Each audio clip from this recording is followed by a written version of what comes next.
The average person spends a lot of time commuting. This time could be spent learning languages.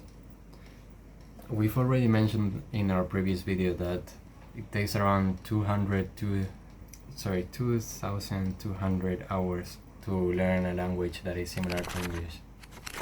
But let's take, for example, a person who commutes 2 hours a day, like 1 hour to go to work and the other hour to go back home.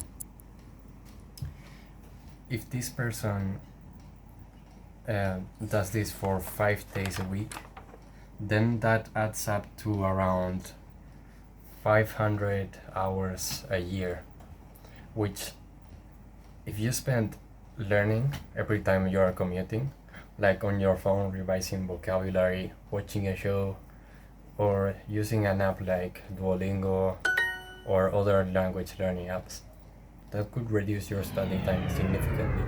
This could be useful especially if you are a busy person. It is those small moments in which you have free time where you can put in those hours in the language.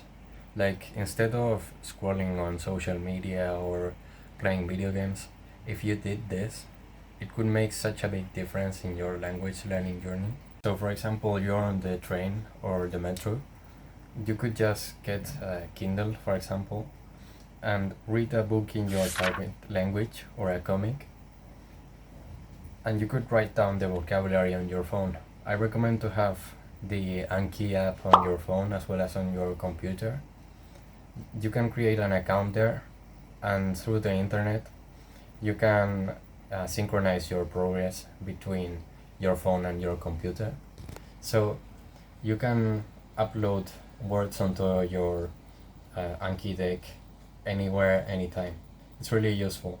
Another thing you could do during your commute is to use an app called Tandem, which is an app that you can talk to people on your target language, or an app like Pen Pals to talk to native speakers and improve your writing and pronunciation.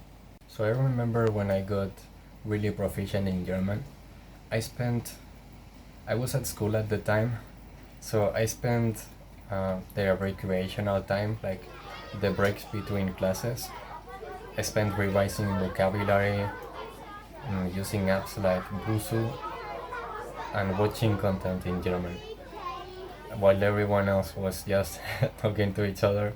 I mean, it was kind of weird, and I looked a bit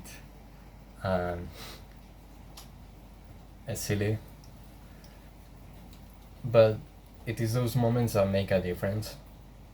Like, come on, the other people didn't get proficient in German, and I did. Especially if you're not living in a country where that language is spoken, you really have to put in a lot of time. If you, for example, are learning German and are in Germany for a while, then yeah, of course it's not necessary to spend so much time watching shows, revising vocabulary so much. But not everyone has the opportunity, and of course it's the most expensive option.